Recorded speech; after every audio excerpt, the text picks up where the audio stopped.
Hallelujah. ದೇವ್ರ ನಮಗೆ ಸ್ತೋತ್ರವಾಗಲಿ. ಪ್ರಿಯ ದೇವರ ಮಕ್ಕಳೇ, ಇವತ್ತು ನಾನು ನಿಮ್ಮ ಸಂಗಡ ಮಾತನಾಡುವಂಥ ಒಂದು ವಿಷಯ ಶಿಲುಬೆಯ ಕುರಿತಾಗಿ ನಾನು ಮಾತನಾಡಲಿಕ್ಕೆ ಬಯಸುವನಾಗಿದ್ದೇನೆ.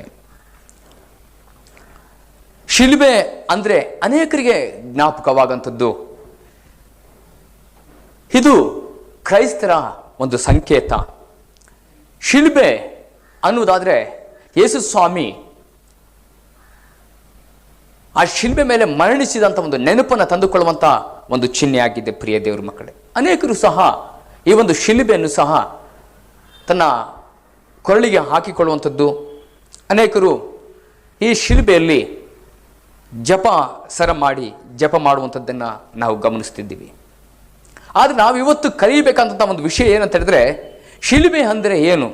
ಎಷ್ಟು ಜನಕ್ಕೆ ಈ ಟಿವಿಯನ್ನು ಈ ಚಾನಲನ್ನು ವೀಕ್ಷಿಸ್ತಿರುವಂಥ, ಈ ಸಂದೇಶವನ್ನು ವೀಕ್ಷಿಸ್ತಿರುವಂಥ ಎಷ್ಟು ಜನಕ್ಕೆ ಈ ಶಿಲುಬೆ ಅಂದರೆ ಅದರ ಅರ್ಥವನ್ನು ನೀವು ತಿಳ್ಕೊಂಡಿದ್ರೆ ನಿಮಗೆ ಗೊತ್ತಾಗಿದೆ ಎಂಬುದಾಗಿ ನಾನು ಕೇಳುವನಾಗಿದ್ದೇನೆ.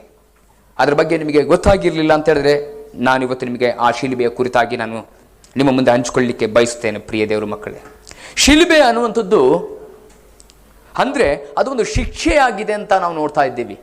ಶಿಲುಬೆ ಒಂದು ಶಿಕ್ಷೆ. ಯಾಕಂತ ಹೇಳಿದ್ರೆ ರೋಮ್ ಆಡಳಿತದಲ್ಲಿ ಜನರು ತಪ್ಪು ಮಾಡುವಾಗ, ಜನರು ತಪ್ಪು ಮಾಡಿ ಸಿಕ್ಕಿಕೊಂಡಾಗ ಅವರನ್ನು ಶಿಕ್ಷಿಸಲಿಕ್ಕಾಗಿ ಇದು ಒಂದು ಸಾಧನವನ್ನಾಗಿ ಇಡಲ್ಪಟ್ಟಂಥ ಒಂದು ಮರವಾಗಿದೆ. ಇದು ಒಂದು ಮರ. ಶಿಲುಬೆ ಅನ್ನೋಂಥದ್ದು ಒಂದು ಮರ. ಅದು ಪ್ಲಸ್ ಆಕಾರದಲ್ಲಿರುವಂಥ ಮರ, 2 ತುಂಡುಗಳ ಮರ. ಇದು ಶಿಕ್ಷಿಸಲಿಕ್ಕಾಗಿ ಇಡುತ್ತಿದ್ರು. ಪ್ರಿಯ ದೇವರ ಮಕ್ಕಳೇ, ಇದೊಂದು ಪ್ರಾಯಶ್ಚಿತ್ತ. ತಾನು ಮಾಡಿದ ತಪ್ಪಿಗಾಗಿ ಶಿಕ್ಷೆಯನ್ನು ಅನುಭವಿಸುವಂಥ ಒಂದು ಪ್ರಾಯಶ್ಚಿತ್ತದ ಒಂದು ಸಂಕೇತವಾಗಿದೆ ಶಿಲುಬೆ. ದಂಡನೆಯಾಗಿದೆ. ಮನುಷ್ಯನು ಮಾಡಿದ ಪಾಪಕ್ಕೆ ಪ್ರತಿಫಲವನ್ನು ಉಂಟು ಮಾಡುವಂಥದ್ದಾಗಿದೆ ಈ ಶಿಲುಬೆ. ಹಲ್ಲೆಲೂಯ. ಈ ಶಿಲುಬೆಯಲ್ಲಿ ಯೇಸು ಸ್ವಾಮಿಯನ್ನು ಸಹ ಹಾಕಿದರು ಎಂಬುದಾಗಿ ನಾವು ಮತ್ತಾಯನ ಸುವಾರ್ತೆ 27ನೇ ಅಧ್ಯಾಯ 34ನೇ ವಚನದಲ್ಲಿ ನಾವು ಗಮನಿಸ್ತಿದ್ದೇವೆ. ಬಳಿಕ ಅವರು ಆತನನ್ನು ಶಿಲುಬೆಗೆ ಹಾಕಿ ಆತನ ಬಟ್ಟೆಗಳಿಗಾಗಿ ಚೀಟು ಹಾಕಿ ಪಾಲು ಮಾಡಿಕೊಂಡರು ಎಂಬುದಾಗಿ ನಾವು ಅಲ್ಲಿ ದೇವರ ವಾಕ್ಯವನ್ನು ಓದ್ತಾ ಇದ್ದೀವಿ. ಅಂದರೆ ಈ ಶಿಲುಬೆಯ ಮೇಲೆ ಸಹ ಯೇಸು ಸ್ವಾಮಿ ಸತ್ತರು ಎಂಬುದಾಗಿ ನಾವು ಗಮನಿಸ್ತೀವಿ. ಯೇಸು ಸ್ವಾಮಿ ಸಾಯುವುದು ಮಾತ್ರವಲ್ಲ, ಆ ದಿನದಲ್ಲಿ ಇದ್ದಂಥ ರೋಮನ್ನರು ಯೇಸು ಸ್ವಾಮಿಯನ್ನ ಆ ಶಿಲುಬೆ ಮೇಲೆ ದಂಡನೆಯನ್ನು ಕೊಟ್ಟರು ಎಂಬುದಾಗಿ ನಾವು ಗಮನಿಸ್ತೇವೆ. ಯೇಸು ಸ್ವಾಮಿಯನ್ನ ಮಾತ್ರವಲ್ಲ ಶಿಲುಬೆಗೆ ಹಾಕಿದ್ದು, ಯೇಸು ಸ್ವಾಮಿ ಎಡ ಬಲಗಡೆಯಲ್ಲಿಯೂ ಕಳ್ಳರನ್ನ ಶಿಲುಬೆಗೆ ಹಾಕಿದರೆ ಎಂಬುದಾಗಿ ನಾವು ನೋಡ್ತಾ ಇದ್ದೇವೆ. ಅದೇ ಮತ್ತಾಯನ ಸುವಾರ್ತೆ 27ನೇ ಅಧ್ಯಾಯ 38ನೇ ವಚನ ನೋಡ್ತೇವೆ. ಆಗ ಇಬ್ಬರು ಕಳ್ಳರನ್ನು ತಂದು ಒಬ್ಬನನ್ನು ಬಲಗಡೆಯಲ್ಲಿ ಒಬ್ಬನನ್ನು ಎಡಗಡೆಯಲ್ಲಿ ಆತನ ಸಂಗಡ ಶಿಲುಬೆಗೆ ಹಾಕಿದರು ಎಂಬುದಾಗಿ. ಶಿಲುಬೆ ಅದು ಶಿಕ್ಷೆಯಾಗಿದೆ, ಪ್ರಾಯಶ್ಚಿತ್ತವಾಗಿದೆ. ಆ ಶಿಲುಬೆ ಅನ್ನೋಂಥದ್ದು ಒಂದು ದಂಡನೆಯಾಗಿದೆ. ಶಿಲುಬೆ ನಾವು ಮಾಡಿದ ತಪ್ಪಿಗೆ ಶಿಕ್ಷೆ ಆಗಿದೆ. ಪ್ರಿಯ ದೇವಜನರೇ, ಇದನ್ನು ಕಳ್ಳರನ್ನು ಸಹ ತಂದು ಹಾಕಿದರೆ ಎಂಬುದಾಗಿ ಬೈಬಲಲ್ಲಿ ಸ್ಪಷ್ಟವಾಗಿ ನಾವು ನೋಡ್ತಿದ್ದೀವಿ. ಈ ಶಿಲುಬೆ ಎಲ್ಲಿತ್ತು ಅಂತ ನಾವು ನೋಡುವಾಗ ಇಬ್ರಿ 13:12 ನೋಡ್ತೇವೆ. ಇದು ಊರ ಹೊರಗೆ ಕಪಾಲೆಂಬ ಸ್ಥಳದಲ್ಲಿ, ಗೋಲ್ಗತಾ ಬೆಟ್ಟದಲ್ಲಿ ಈ ಶಿಲುಬೆ ಇತ್ತು. ಅಲ್ಲಿಗೆ ತೆಗೆದುಕೊಂಡೋಗಿ ಜನರನ್ನ ತಪ್ಪು ಮಾಡಿದ ಜನರನ್ನ ಶಿಲುಬೆಗೆ ಹಾಕ್ತಿದ್ರು ಎಂಬುದಾಗಿ ನಾವು ಗಮನಿಸ್ತಾ ಇದ್ದೀವಿ. ವಾಕ್ಯದ ಮುಖಾಂತರ ನಾವು ಗಮನಿಸ್ತಾ ಇದ್ದೀವಿ. ಯೇಸು ಶಿಲುಬೆಯಲ್ಲಿ ಸತ್ರ. ನಮಗೊಂದು ಪ್ರಶ್ನೆ ಮೂಡ್ತಾ ಇದೆ. ನಮಗೊಂದು ಪ್ರಶ್ನೆ ಏನಂತ ಹೇಳಿದ್ರೆ, ಯೇಸು ಶಿಲುಬೆಯಲ್ಲಿ ಸತ್ರ. ಹೌದು ಪ್ರಿಯ ದೇವ್ರ ಮಕ್ಕಳೇ, ನಾವು ಫಿಲಿಪ ಪತ್ರಿಕೆಯಲ್ಲಿ ನಾವು ನೋಡುವಾಗ, ಫಿಲಿಪ ಅವರಿಗೆ ಬರೆದ ಒಂದು ಪತ್ರಿಕೆಯಲ್ಲಿ ನಾವು ಗಮನಿಸುವಾಗ ಅಲ್ಲಿ ದೇವರ ವಾಕ್ಯ ಹೀಗೆ ಹೇಳ್ತದೆ, ಯೇಸು ಸ್ವಾಮಿ ಶಿಲುಬೆಯ ಮರಣವನ್ನು ಹೊಂದುವಷ್ಟು ವಿಧಿಯನಾದನು ಎಂಬುದಾಗಿ. ಯೇಸು ಸ್ವಾಮಿ ಸಹ ಶಿಲುಬೆಯ ಮರಣವನ್ನು ಅನುಭವಿಸಿದರು ಎಂಬುದಾಗಿ ನಾವು ನೋಡ್ತೇವೆ. ಫಿಲಿಪ 2ನೇ ಅಧ್ಯಾಯ 6ನೇ ವಚನಗಳಿಂದ ನಾವು ಗಮನಿಸುವಾಗ ಅಲ್ಲಿ ಹೇಳ್ತದೆ, ಆತನು ದೇವ ಸ್ವರೂಪನಾದರೂ ದೇವರಿಗೆ ಸರಿಸಮಾನನಾಗಿರುವನೆಂಬ ಅಮೂಲ್ಯ ಪದವಿಯನ್ನು ಬಿಡಲನು ಎಂದೆಣಿಸದೆ ತನ್ನನ್ನು ಬರಿದು ಮಾಡಿಕೊಂಡು ದಾಸನ ರೂಪವನ್ನು ಧರಿಸಿಕೊಂಡು ಮನುಷ್ಯರಿಗೆ ಸಾದೃಶ್ಯನಾದನು. ಹೀಗೆ ಆತನು ಆಕಾರದಲ್ಲಿ ಮನುಷ್ಯನಾಗಿ ಕಾಣಿಸಿಕೊಂಡಿದ್ದಾಗ ತನ್ನನ್ನು ತಗ್ಗಿಸಿಕೊಂಡು ಮರಣವನ್ನು, ಅಂದರೆ ಶಿಲುಬೆಯ ಮರಣವನ್ನು ಹೊಂದುವಷ್ಟು ವಿಧೇಯನಾದನು ಎಂಬನು. ನೋಡಿ, ಯೇಸು ಸ್ವಾಮಿಯೂ ಸಹ ಆ ಶಿಲುಬೆಯ ಮೇಲೆ ಆತನು ಪ್ರಾಣ ಕೊಟ್ಟನು. ಆ ಶಿಲುಬೆಯನ್ನು, ಶಿಕ್ಷೆಯನ್ನು ಯೇಸು ಸ್ವಾಮಿ ಅನುಭವಿಸಿದನೆಂಬುದಾಗಿ ನಾವು ಗಮನಿಸ್ತಾ ಇದ್ದೇವೆ. ಆತನು ಶಿಲುಬೆಯ ಮರಣವನ್ನಾದರೂ ಹೊಂದುವಷ್ಟು ವಿಧೇಯನಾದನಂತೆ ಎಂಬುದಾಗಿ ಇಲ್ಲಿ ದೇವರು ವಾಕ್ಯ ಹೇಳ್ತದೆ. ಪ್ರಿಯ ದೇವರ ಮಕ್ಕಳೇ, ಆದರೆ ಎಫೆಸದವರಿಗೆ ಬರೆದ ಪತ್ರಿಕೆ 5ನೇ ಅಧ್ಯಾಯ 2ನೇ ವಚನ ನಾವು ನೋಡುವಾಗಾದ್ರೆ ಅಲ್ಲಿ ಯೇಸು ಸ್ವಾಮಿ ನಮಗಾಗಿ ಶಿಲುಬೆಯಲ್ಲಿ ಯಜ್ಞವಾದನು ಎಂಬುದಾಗಿ, ನನಗಾಗಿ ನಿಮಗಾಗಿ ಯೇಸು ಸ್ವಾಮಿ ಶಿಲುಬೆಯಲ್ಲಿ ಯಜ್ಞವಾದನು ಎಂಬುದಾಗಿ ಎಫೆಸ 5ನೇ ಅಧ್ಯಾಯ 2ನೇ ವಚನದಲ್ಲಿ ನಾವು ಓದ್ತಾ ಇದ್ದೀವಿ. ಅಲ್ಲಿ ಹೇಳ್ತದೆ, ನಿಮ್ಮನ್ನು ಪ್ರೀತಿಸಿ ನಿಮ್ಮೆಲ್ಲರಿಗೋಸ್ಕರ ತನ್ನನ್ನೇ ದೇವರಿಗೆ ಸುಗಂಧ ವಾಸನೆಯಾದ ಕಾಣಿಕೆಯಾಗಿಯೂ ಯಜ್ಞವಾಗಿಯೂ ಸಮರ್ಪಿಸಿಕೊಂಡ ಪ್ರಕಾರ ನೀವು ಪ್ರೀತಿಯಲ್ಲಿ ನಡೆದುಕೊಳ್ಳಿರಿ ಎಂಬುದಾಗಿ ಕರ್ತನು ನಮಗಾಗಿ ಶಿಲುಬೆಯಲ್ಲಿ ಯಜ್ಞವಾದನೆಂಬುದಾಗಿ ಬೈಬಲ್ ಬರೆಯುತ್ತದೆ. ಪ್ರಿಯ ದೇವರ ಮಕ್ಕಳೇ, ಶಿಲುಬೆಯ ಮರಣವನ್ನು ಹೊಂದಿದ್ದು ಮಾತ್ರವಲ್ಲ, ನಮಗಾಗಿ ಶಿಲುಬೆಯಲ್ಲಿ ಯಜ್ಞವಾದನೆಂಬುದಾಗಿ ನಾವು ಗಮನಿಸ್ತಾ ಇದ್ದೇವೆ ದೇವರ ವಾಕ್ಯದ ಮುಖಾಂತರ. ಮಾತ್ರವಲ್ಲ, ಯೇಸು ಸ್ವಾಮಿ ಶಿಲುಬೆಯಲ್ಲಿ ನಮ್ಮೆಲ್ಲರಿಗಾಗಿ ತನ್ನನ್ನೇ ಅರ್ಪಿಸಿಕೊಂಡು ಎಂಬುದಾಗಿ ಇಬ್ರಿಯ ಪತ್ರಿಕೆಯಲ್ಲಿ ನಾವು ಗಮನಿಸ್ತಾ ಇದ್ದೀವಿ.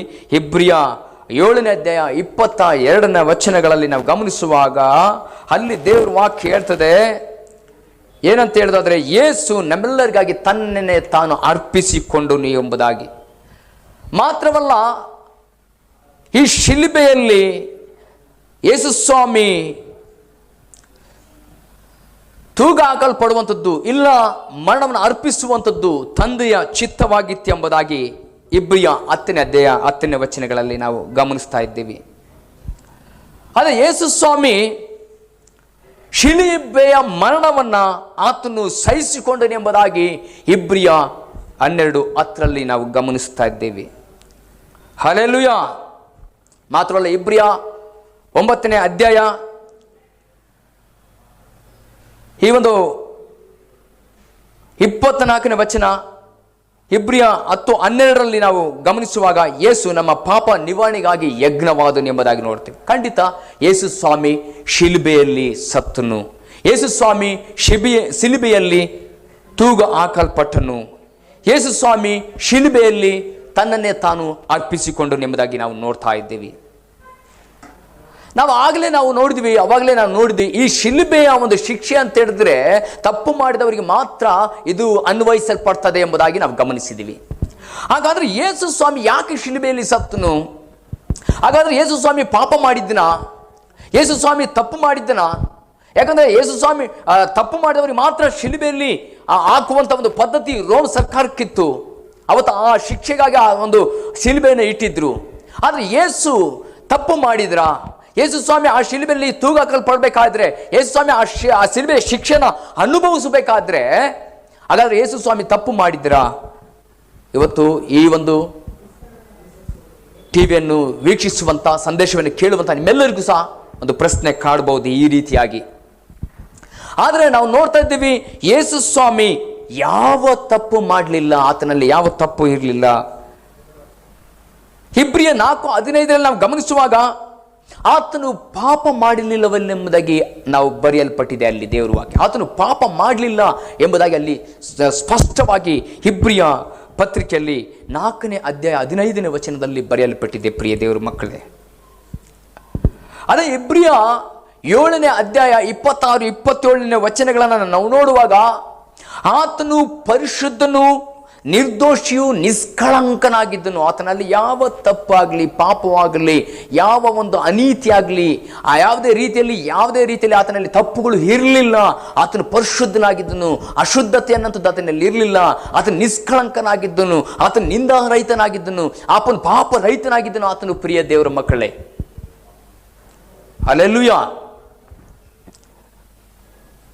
ಆತನು ಯಾವ ಪಾಪ ಮಾಡಿಲ್ಲ. ಇಬ್ರಿಯ 9:27 ನಾವು ನೋಡ್ತೀವಿ, ಯೇಸು ಪಾಪ ಸಂಬಂಧ ಇಲ್ಲದವನಾಗಿದ್ದನು ಎಂಬುದಾಗಿ ನಾವು ನೋಡ್ತೀವಿ. ಯೇಸು ಸ್ವಾಮಿ ಯಾವ ಪಾಪ ಸಂಬಂಧ ಇಲ್ಲದವನಾಗಿದ್ದನು ಎಂಬುದಾಗಿ ನೋಡ್ತೀವಿ. ಆತನಿಗೆ ಅಲ್ಲಿ ಯಾವ ಪಾಪವೂ ಸಹ ಇರಲಿಲ್ಲ ಎಂಬುದಾಗಿ ನಾವು ಆ ಇಬ್ರಿಯ 9:22 ನಾವು ನೋಡ್ತೀವಿ. 1 ಪೇತ್ರ 3:15 ನಾವು 1 ಯೋಹಾನ 3:15 ಓದಬೇಕಾದ್ರೆ ಆತನಲ್ಲಿ ಯಾವ ಪಾಪವೂ ಇಲ್ಲ ಎಂಬುದಾಗಿ. ಆತನಲ್ಲಿ ಯಾವ ಪಾಪ ಇರಲಿಲ್ಲ ಪ್ರಿಯ ದೇವರ ಮಕ್ಕಳೇ. ಆತನು ಪಾಪ ಮಾಡಲಿಲ್ಲ. ಆತನಲ್ಲಿ ಯಾವ ತಪ್ಪು ಇಲ್ಲ. ಅದೇ 1 ಪೇತ್ರ 2:22 ಹೇಳ್ತದೆ, ದೇವರಾಗಿ ಹೀಗೆ ಹೇಳ್ತದೆ, ಪ್ರಿಯ ದೇವರ ಮಕ್ಕಳೇ, ಆತನಲ್ಲಿ ಯಾವ ಪಾಪ ಮಾಡಲಿಲ್ಲ. ಆತನು ಯಾವ ಪಾಪ ಇಲ್ಲ. ಆತನಲ್ಲಿ ಯಾವ ಪಾಪ ಮಾಡಲಿಲ್ಲ. ಆತನಲ್ಲಿ ಬಾಯಲ್ಲಿ ಯಾವ ವಂಚನೆಯೂ ಸಹ ಬರಲಿಲ್ಲ ಎಂಬುದಾಗಿ ನಾವು ದೇವರ ವಾಕ್ಯವನ್ನು ಗಮನಿಸ್ತಾ ಇದ್ದೇವೆ. ಆತನು ಯಾವಾಗಲೂ ಸತ್ಯವನ್ನೇ ಹೇಳುವವನಾಗಿದ್ದನು. ಆತನಲ್ಲಿ ಸುಳ್ಳಿಲ್ಲ. ಆತನಲ್ಲಿ ಯಾವುದೇ ರೀತಿಯಲ್ಲಿ ಮೋಸ ವಂಚನೆ ಮಾಡುವಂಥ, ಒಬ್ಬರಿಗೊಂದು ಮತ್ತೊಬ್ಬರಿಗೊಂದು ಇಲ್ಲೊಂದು ಅಲ್ಲೊಂದು ಹೇಳುವಂಥ ರೀತಿಯಲ್ಲಿ ಆತನಲ್ಲಿ ಯಾವ ಒಂದು ಮಾತುಗಳು ಇರಲಿಲ್ಲ. ಆತನು ನೇರವಾಗಿ ಆತನು ಸತ್ಯವನ್ನೇ ಹೇಳುವವನಾಗಿದ್ದನು. ಯೋಹಾನ 8:45-46 ನಾವು ಗಮನಿಸ್ತೇವೆ. ಆತನಲ್ಲಿ ಪಾಪದ ಜ್ಞಾನನೇ ಇಲ್ಲ ಎಂಬುದಾಗಿ 2 ಕೊರಿಂಥ್ಯ 5:12 ನಾವು ನೋಡ್ತೀವಿ. ಆತನ ಪಾಪದ ಜ್ಞಾನ ಇಲ್ಲ. ಪಾಪದ ಕುರಿತಾದಂಥ ಯಾವ ಜ್ಞಾನ ಇಲ್ಲ. ಪಾಪದ ಕುರಿತಾದಂಥ ಯಾವ ಆಲೋಚನೆ ಆತನಲ್ಲಿಲ್ಲ. ಪಾಪ ಆತನಲ್ಲಿಲ್ಲ. ಪ್ರಿಯ ದೇವರ ಮಕ್ಕಳೇ, ಪಿಲಾತನ ಮುಂದೆ ಈ ಒಂದು ರೋಮ್ ಜನರು ಆ ಗೆಸ್ತಮಿನ ತೋಟದಲ್ಲಿ ಹಿಡಿದು ಕಳ್ಳನಂತೆ ಹಿಡಿದು ಆತನ ತೆಗೆದುಕೊಂಡು ಹೋಗಿ ಪಿಲಾತನ ಮುಂದೆ ನಿಲ್ಲಿಸುವಾಗ ಪಿಲಾತನು ಯೇಸು ಸ್ವಾಮಿಯನ್ನು ನೋಡಿ ಹೀಗೆ ಹೇಳುವಂಥದ್ದನ್ನು ನಾನು ನೋಡ್ತೀನಿ, ಈತನಲ್ಲಿ ಯಾವ ಪಾಪವಿಲ್ಲ ಕಾಣಲಿಲ್ಲ ನಾನಂತ. ಆತನು ಪರಿಶುದ್ಧನು, ನೀತಿವಂತನು, ನಂಬಿಗಸ್ತನು. ಆತನಲ್ಲಿ ಯಾವ ದೋಷ ಇಲ್ಲ. ಆದರೆ ಆತನನ್ನು ಜನರು ಏನು ಮಾಡಿದ್ರು ಅಂತ ಹೇಳಿದ್ರೆ, ಆತನನ್ನು ಪಾಪ ಮಾಡಿದನೆಂಬುದಾಗಿ ಆತನನ್ನು ಶಿಲುಬೆಗೆ ಹಾಕಿದರು. ಹಲ್ಲೆಲೂಯಾ. ನಮಗೆ ಇನ್ನೂ ಒಂದು ಪ್ರಶ್ನೆ, ಆತನಲ್ಲಿ ಪಾಪ ಇಲ್ಲ, ಆತನ ಶಿಲುಬೆಯಲ್ಲಿ ಸತ್ತನು, ಆತನು ಪಾಪ ಮಾಡಿದನ? ಪಾಪ ಮಾಡಿಲ್ಲ. ಆದರೆ ಯಾಕೆ ಯೇಸು ಸ್ವಾಮಿ ಶಿಲುಬೆಯಲ್ಲಿ ಸಾಯಬೇಕಾಗಿತ್ತು? ಯಾಕೆ ಯೇಸು ಸ್ವಾಮಿ ಶಿಲುಬೆಯಲ್ಲಿ ಸಾಯಬೇಕಾಗಿತ್ತು? ಪ್ರಿಯ ದೇವರ ಮಕ್ಕಳೇ, 2 ಕೊರಿಂಥ್ಯ 5:21 ಹೇಳ್ತದೆ, ಆತನು ನನಗಾಗಿ ನಿಮಗಾಗಿ. ಇವತ್ತು ವಾಕ್ಯವನ್ನು ಆಲಿಸುವಂಥ, ಟಿವಿಯನ್ನು ವೀಕ್ಷಿಸುವಂಥ ವೀಕ್ಷಕರೇ, ದೇವರ ಮಕ್ಕಳೇ, ಯೇಸು ಸ್ವಾಮಿ ನನಗಾಗಿ ನಿಮಗಾಗಿ, ನಮ್ಮ ಪಾಪಗಳಿಗಾಗಿ, ನಿಮ್ಮ ಪಾಪಗಳಿಗಾಗಿ ಆತನು ಪಾಪ ಸ್ವರೂಪಿಯಾದನು. ನಮ್ಮ ಪಾಪಗಳನ್ನು, ನಿಮ್ಮ ಪಾಪಗಳನ್ನು ಯೇಸು ಸ್ವಾಮಿ ತನ್ನ ಮೇಲೆ ತೆಗೆದುಕೊಂಡ ಕಾರಣ, ತನ್ನ ಮೇಲೆ ಒತ್ತುಕೊಂಡ ಕಾರಣ ಆತನು ಪಾಪಿಯಾದನು. ಪ್ರಿಯ ದೇವರ ಮಕ್ಕಳು, ಆತನಲ್ಲಿ ಎಷ್ಟು ಮಾತ್ರಕ್ಕೂ ಪಾಪ ಇಲ್ಲ. ಆತನು ಪಾಪ ಮಾಡಲಿಲ್ಲ. ಆತನ ಬಾಯಲ್ಲಿ ಯಾವ ವಂಚನೆ ಇಲ್ಲ. ಆತನ ಯಾವುದೇ ರೀತಿಯಲ್ಲಿ ಆತನ ಮನಸ್ಸಿನಲ್ಲಾಗಲಿ, ಆತನ ಆಲೋಚನೆಯಲ್ಲಾಗಲಿ, ಆತನ ಒಂದು ನೋಟದಲ್ಲಾಗಲಿ, ಕೃತ್ಯಗಳಲ್ಲಾಗಲಿ, ನಡೆ ನುಡಿಗಳಲ್ಲಾಗಲಿ ಯೇಸು ಸ್ವಾಮಿಯಲ್ಲಿ ಯಾವ ತಪ್ಪು ಇಲ್ಲ. ಯಾಕಂದರೆ ಆತನಲ್ಲಿ ತಪ್ಪು ಹುಡುಕಲಿಕ್ಕೆ ಸಾಧ್ಯವಿಲ್ಲ. ಪ್ರಿಯ ದೇವರ ಮಕ್ಕಳೇ, ಹಲ್ಲೆಲೂಯಾ. ಆದರೆ ನಾವು ನೋಡ್ತಾ ಇದ್ದೀವಿ, 1 ಕೊರಿಂಥ್ಯ 15:4 ನಾವು ನೋಡ್ತಿದ್ದೀವಿ, ಯೇಸು ನಮ್ಮ ಪಾಪ ನಿವಾರಣೆಗಾಗಿ ಸತ್ತನು. ಯಾಕೆ ಸತ್ತನು ಯೇಸು ಸ್ವಾಮಿ ಶಿಲುಬೆಯಲ್ಲಿ ಎಂಬುದಾಗಿ ನಾವು ನೋಡೋದಾದ್ರೆ, ಯೇಸು ಸ್ವಾಮಿ ಶಿಲುಬೆಯಲ್ಲಿ ಯಾಕೆ ಸತ್ತನೆಂದ ನಾವು ನೋಡೋದಾದ್ರೆ, ನನ್ನ ನಿಮ್ಮ ಪಾಪ ನಿವಾರಣೆಗಾಗಿ ಆತನು ಸತ್ತನು. ಹಲ್ಲೆಲೂಯಾ. ಯಾಕಂತಂದ್ರೆ ಬೈಬಲಲ್ಲಿ ನಾವು ಇಬ್ರಿಯ ಪತ್ರಿಕೆಗಳನ್ನು ಓದಬೇಕಾದ್ರೆ, ಪಾಪ ಪರಿಹಾರ ಆಗ್ಬೇಕಂತ ಹೇಳಿದ್ರೆ ರಕ್ತ ಅವಶ್ಯವಾಗಿದೆ ಎಂಬುದಾಗಿ. ರಕ್ತ ಅವಶ್ಯವಾಗಿದೆ. ಇಬ್ರಿಯ ಪತ್ರಿಕೆಯಲ್ಲಿ ಹೇಳ್ತದೆ, ರಕ್ತಧಾರೆ ಇಲ್ಲದೆ ಪಾಪ ಪರಿಹಾರ ಇಲ್ಲವೇ ಇಲ್ಲ ಎಂಬುದಾಗಿ. ಯಾಕಂದ್ರೆ ಪಾಪವು ಕೊಡುವ ಸಂಬಳ ಮರಣ.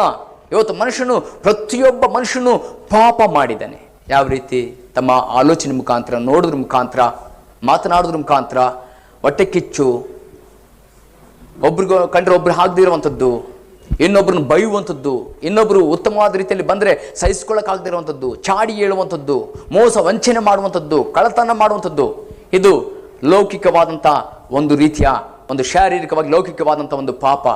ಆತ್ಮಿಕವಾದ ಪಾಪ ಪ್ರಿಯ ದೇವರ ಮಕ್ಕಳೇ, ದೇವರಿಗೆ ವಿರುದ್ಧವಾಗಿ ಮಾತನಾಡುವಂಥದ್ದು, ದೇವರಿಗೆ ಗುಣಗುಟ್ಟುವಂಥದ್ದು, ದೇವರ ಮೇಲೆ ನಂಬಿಕೆ ಇಲ್ಲದಿರುವಂಥದ್ದು, ದೇವರನ್ನು ಸರಿಯಾದ ರೀತಿಯಲ್ಲಿ ಅರ್ಥ ಮಾಡ್ಕೊಳ್ಳದಿರುವಂಥದ್ದು, ಮಾಡಬೇಕಂಥದ್ದನ್ನು ತಿಳಿದು ಮಾಡದೇ ಇರುವಂಥದ್ದು, ನೀತಿಗೆ ವಿರುದ್ಧವಾಗಿ ಜೀವಿಸುವಂಥದ್ದು, ಸತ್ಯಕ್ಕೆ ವಿರುದ್ಧವಾಗಿ ಜೀವಿಸುವಂಥದ್ದು, ನಾವು ಪವಿತ್ರರಾಗಿರದೆ, ದೇವರು ಪರಿಶುದ್ಧನಾದ ಪ್ರಕಾರ ನಾವು ಪರಿಶುದ್ಧರಾಗಿರದೆ ಅಪವಿತ್ರವಾಗಿ ನಾವು ಜೀವಿಸುವಂಥದ್ದು, ದೇವರು ನೀತಿವಂತನಾದ ಪ್ರಕಾರ ನಾವು ನೀತಿವಂತರಾಗಿ ಇರದೆ ಅನೀತಿವಂತರಾಗಿ ಜೀವಿಸುವಂಥದ್ದೇ ಪಾಪವಾಗಿದೆ ಪ್ರಿಯ ದೇವರ ಮಕ್ಕಳೇ. ಈ ಪಾಪ ನಮ್ಮನ್ನು ಏನು ಮಾಡ್ತಂತೆ? ಶಿಕ್ಷೆ, ಮರಣಕ್ಕೆ ನಮ್ಮನ್ನು ನಡೆಸ್ತದೆ.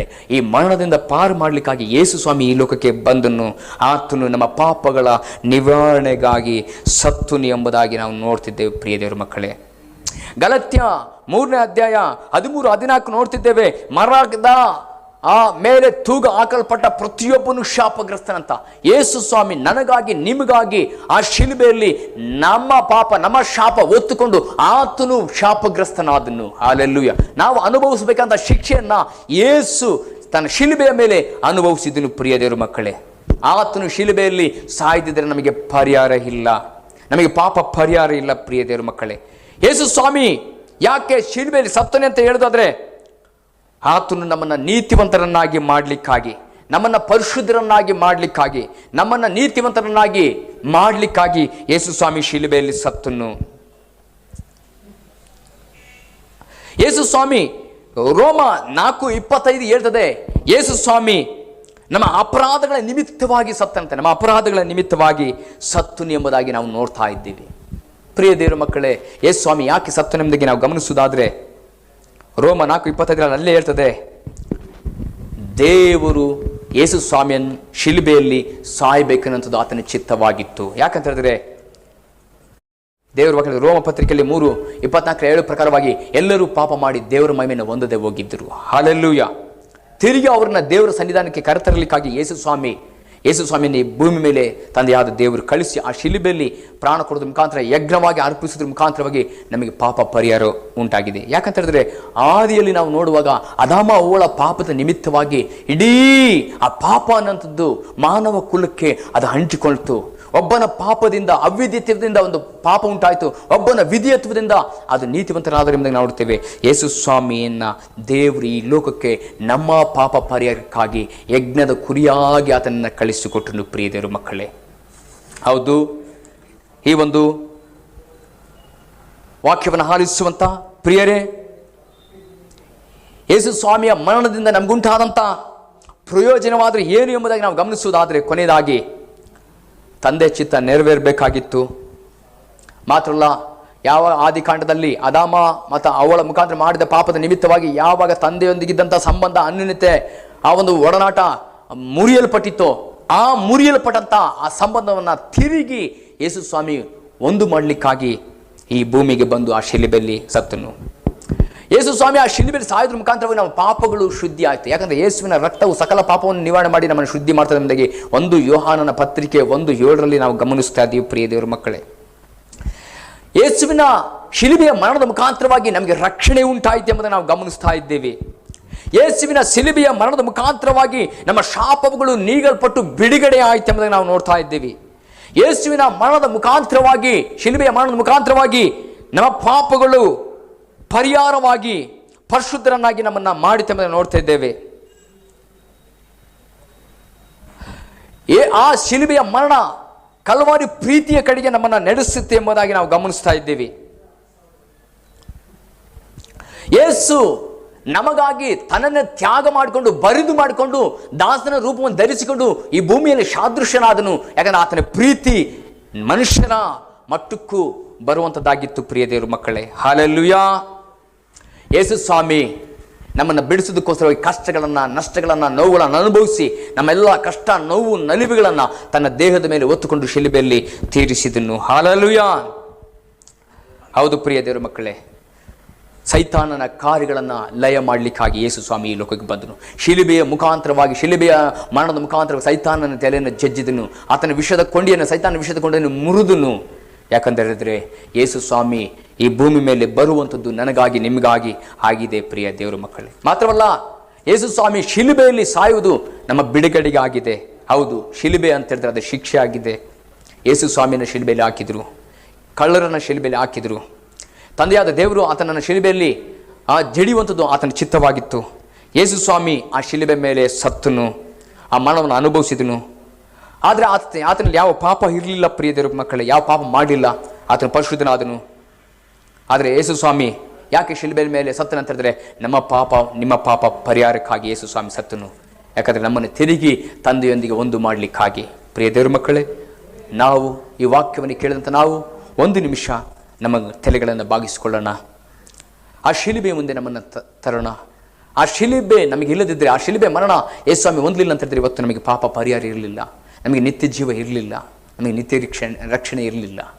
ಹಾಗಾಗಿ ಒಂದು ನಿಮಿಷ ಅಪ್ಪ ದೇವ್ರ ಸನ್ನಿಧಾನವನ್ನು ಒಪ್ಪಿಸಿಕೊಡೋಣ. ತಂದೆ, ನೀವು ಆ ಶಿಲುಬೆಯಲ್ಲಿ ಸತ್ತದ ಕಾರಣವಾಗಿ ನನಗೆ ಪರಿಹಾರ ಆಯಿತು ಎಂಬುದಕ್ಕೆ ನಾವು ಹೇಳೋಣ.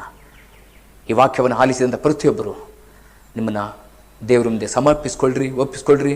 ಆತನ ಮರಣವನ್ನು, ಶಿಲುಬೆ ಮರಣವನ್ನು, ಆ ಶಿಲುಬೆಯನ್ನು ನಿನ್ನ ನೆನಪಿಗೆ ತಂದುಕೊಳ್ಳಿ. ದೇವರು ಈ ವಾಕ್ಯದ ಮುಖಾಂತರ ನಿಮ್ಮನ್ನು ಆಶ್ವಸಲಿ, ಬಲಪಡಿಸಲಿ. ಕರ್ತನೆ, ಈ ವಾಕ್ಯ ಕೊಟ್ಟಿದ್ದಕ್ಕಾಗಿ ಸ್ತೋತ್ರ. ಕೇಳಿದಂಥ ಎಲ್ಲ ಈ ವೀಕ್ಷಕರನ್ನು ಆಶೀರ್ವಸು, ನಿನ್ನ ಮಹಾಕೃಪೆ ತುಂಬಿಸು, ಬಲಪಡಿಸು. ಇದರ ಆಶೀರ್ವಾದ ಹೊಂದಿಕೊಳ್ಳಲು ಸಹ ಮಾಡಿ ನೀನು ಒಂದು ಯೇಸು ನಾಮದಲ್ಲಿ ತಂದೆ, ಆಮೇನ್.